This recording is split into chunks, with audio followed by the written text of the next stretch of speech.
大家好，歡迎嚟到文進講呢啲講嗰啲，再嚟說三道四。首先咧就同大家講聲 Merry Christmas， 因為今日出街咧就係2025年嘅聖誕節正日。咁挨年近晚啦，成日都要做嘅事情咧就係盤點啦、回顧啦。咁所以今集咧就同大家係回顧下2025年嘅香港電影嗰個片目。同埋有啲乜嘢喺我哋嘅記憶入邊，因為再過多幾日啦，咁就係香港電影金像獎嗰個小冊子嗰個名單咧就會確認㗎啦。咁我就一路都有做功課啦，咁所以咧我就可以率先同大家講下，即係由2025年1月到年底12月31號上咗幾多套片，有啲乜嘢我哋係印象深刻。有啲乜嘢我哋係模糊嘅，同埋喺咁樣嘅片單入邊，我哋係睇到香港電影呢幾年發生咗咩事呢？咁首先講下呢，截至我做節目呢一刻為止呢，應該係有50部，啱50部香港電影，應該係呢幾年比較多嘅。咁但係呢個50部呢，可以講話得來不易，亦得來好奇怪。咁我同大家講下啦，即係讀下嗰啲片名，咁等你哋有啲記憶啦。因為今年嘅農曆新春咧係1月份，所以1月份咧就有6部電影。咁除咗率先即係2025年第一部公映嘅片咧，就真係都講起嚟都好醜啊，叫做《熱血燃燒》，即係打住假古惑仔牌頭，係已經過世嘅前國偉導演嘅遺作嚟嘅。咁當然係博唔到夢啦。咁跟住就有一部咧，我認為係天下一佢哋投資係水平最差、最失手嘅一部低成本片，叫做《曾經擁有》，睇到我拗晒頭啊！咁然之後咧就進入賀歲片啦。賀歲片咧今年冇啲哐哐聲嘅，冇咗陳詠燊，冇咗安樂嘅一啲大片。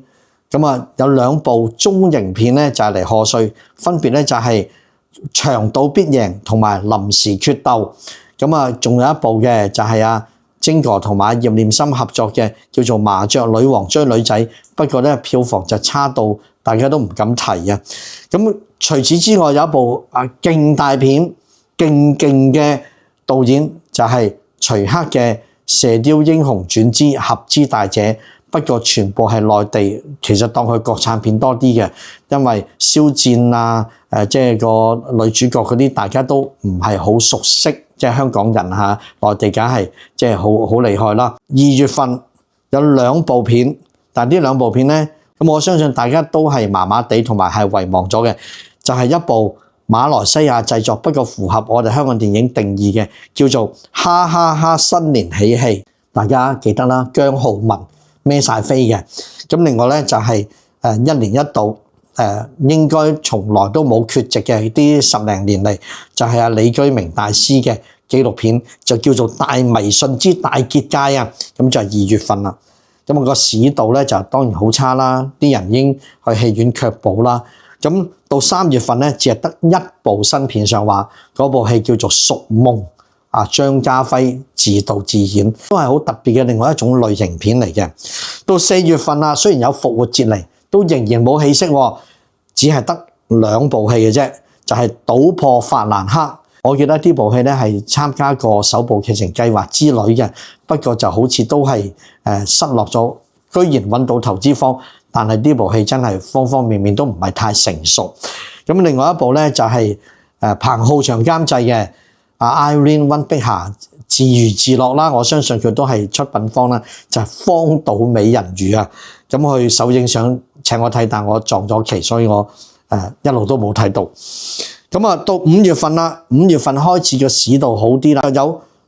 5部片係5月份嘅，包括咧劉偉強，即係完全大型嘅內地嘅商業片，叫《水餃皇后》。馬麗做主角，另外有惠英紅、鮑姐、袁富華，仲喺金雞獎攞咗個最佳男配角。咁呢部戲咧，香港能夠上畫係有 OK 嘅票房已經唔錯，因為佢內地收咗幾億嘅。咁啊係劉偉強即係啲命題，因為阿強咧最叻係執行能力啊嘛，咁俾一個好嘅題材佢就可以發揮得到噶啦。另外就係一部我為咗呢部戲覺得即係嚟唔切同佢之前做宣傳，後尾喺我個頻道咧就揾咗佢嘅導演上嚟咧，就同佢做一個訪談。呢部戲叫《送院途中》，阿卓韻芝嘅戲。咁我個人係覺得係水平以上，係值得欣賞嘅，又係古老版嘅戲。咁另外咧就一部叫做《極鬥九龍月亮》Sam Leung 嘅戲啊，佢嘅戲我一路都冇乜興趣去睇。另外一部咧就叫做《做個有錢人》，呢部我睇過劇本嘅，喺馬來西亞資金阿張繼聰為咗揾食去拍嘅，好似梁鴻華監製，梁鴻華就係即係我哋80、90年代咧都係一個監製嚟嘅，不過全部都係中低成本嘅戲。呢套戲當然係唔係好理想啦。咁但係呢一個月有一部大戲嘅係劉德華主演，叫做《獵金遊戲》。劉德華同埋阿歐豪就係講即係財金世界嘅一啲爾虞我詐。咁個女主角咧係有黃奕，咁啊最近澳門有個獎咧就為咗呢部戲頒咗個獎俾佢噶啦。好啦，踏入6月份咧就可能嗰啲荷里活片啊或者啲日本片咧來勢洶洶，咁所以咧香港電影咧都唔係好多交出嘅成績。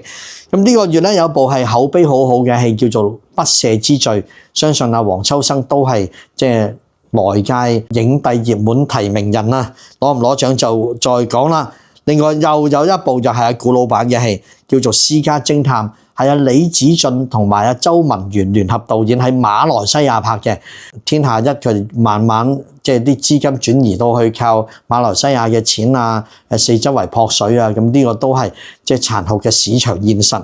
咁啊，另外就係有一個係馬來西亞片喎，名副其實叫做《搖籃販西》，咁就個導演叫張吉安，啱啱佢喺金馬獎去另外一部戲叫《地母》咧，就令到范冰冰攞咗金馬影后嘅。咁呢啲戲就用咗一個即係我哋近年大家都睇好嘅新嘅女演員，就係阿柏安妮個女啊許欣怡啊。咁啊好多戲佢有客串，多多少少做殘疾啊，做大肚婆啊，咁佢其實係今年算係除咗廖子妤之後，佢最多產嘅其中一個女演員啦。咁啊，另外就係一部我好中意嘅演員阿譚耀文、阿陳大利導演嘅叫做《拼命三郎》。咁希望阿譚咧係憑住呢部戲即係奮身嘅演出，能夠提名金像獎啦。好啦，6月份都有4部喎，正式踏入暑假咧，香港片有乜嘢啊？得一部，其實都仲係勉強叫做香港片，因為呢部戲係陳可辛導演嘅，叫《醬園弄之懸案》，仲係上集，下集幾時見到都唔知。因為佢入圍咗即係呢個名單入邊，所以睇下章子怡有冇機會去提名最佳女主角啦。好啦，8月份啦，全部都係細嘅片，因為戲院梗係做一啲賣座嘅荷里活片啊，鬼滅之刃啊，即係嗰啲戲啦。咁所以呢一個月8月份咧係有4部乜嘢香港片咧，就係、是《空心人》阿彭發嘅低成本片嚟嘅。咁啊張兆輝據講係做得好好。另外就一部紀錄片係無家，係講啲狗啊、啲寵物啊，咁就係阿歐卓文導演嘅。另外一部戲咧就係奮身宣傳嘅，係阿郭富城孭飛嘅，又係許欣怡做嘅，就叫無名指，一個新導演。咁啊小美同埋 Kenny 做監製添嘅。咁但係呢套戲咧就太過用力啊，嗰個煽情。咁其實都係要請教下我啲劇本方面嘅，即係拍悲劇小弟都即係成績唔錯嘅。呢啲戲咧係有方法嘅，大家研究下。咁另外咧有一部戲叫《目送》，又係紀錄片嚟嘅，我都唔知咩戲嚟嘅。好啦，踏入9月啦，就有7部戲咯，好似開始多啲人睇戲咯。咁其中來頭最多人討論嘅就係已經隔咗幾年都唔知道下落嘅，叫做阿龍，就係鄭中基同埋阿胡耀輝聯合導演嘅一部又係打拳嘅。因為今年打拳嘅戲咧有3部啊，同類型嘅就包括之前講嘅呢個拼命三郎啦、阿龍，同埋喺即係11月上畫嘅金童啊。咁啊呢個下邊再分析嘅時候再講。個人當道之後咧就有一部係開畫得5萬蚊，但係越做越好。而家票房應該300幾萬嘅，雖然都唔理想，但係已經係叫做驚喜。又係天下一發行同埋有份投資，呢部戲叫做《觸電》，的新娘梁國輝做導演，佢嘅第2部戲，成績非常之好。即係如果以口碑同評論嚟講，咁但係因為佢個演員嘅包裝麻麻地，咁所以佢嘅生意咧係後尾靠自來水口碑咧催谷上去。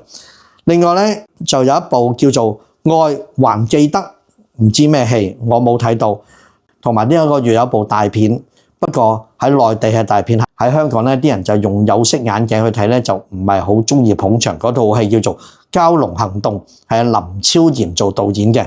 但係呢一個月咧就爆冷咗一部戲咧，大家原本覺得又係阿大哥成龍嘅戲，咁都冇乜興趣睇。但係咧口碑越做越好，喺大陸收咗13億。呢部戲叫做《暴風追影》，係 based on 杜琪峰班底銀河嗰部跟蹤咧係改編，但係咧各方面嘅表現咧都係超乎水準，尤其是阿梁家輝呢個大反派，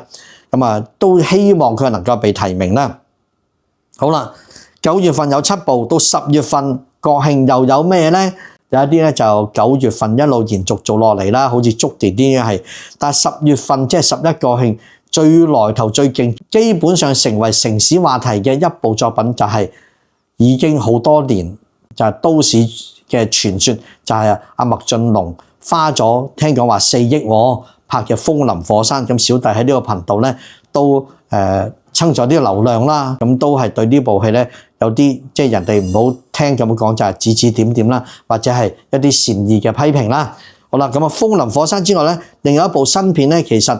個班底好值得期待，但係出嚟可能有啲令人有少少失望。咁都係個導演好好嘅，阿龔少平都係好欣賞嘅。咁但係又係劇本問題咯。咁呢套戲叫做《他年他日》，但係10月份咧上咗一部好特別嘅戲，到今時今日仲上緊，係香港土產嘅動畫片，叫做《世外》，係值得一睇。咁甚至乎我覺得有可能係今年香港電影金像獎其中一個熱門嘅選擇嚟嘅。好啦，咁10月份有3部戲嘅啫，踏入11月份就有4部，其中係有阿張繼聰奮身推銷佢自己銀荷包做埋後期嘅《金童》，咁恭喜佢已經過咗900萬票房，1000萬咧就可能問水啲，因為嚟緊有好多其他嘅選擇，但係已經即係誠意可嘉，努力係收到回報噶啦。咁呢一個月仲有一部咧，就係本來應該有啲期待嘅，因為阿劉浩良嘅水準係 OK 嘅，可惜太過即係主旋律啊，叫做《營救飛虎》，有王丹妮做啊。咁但係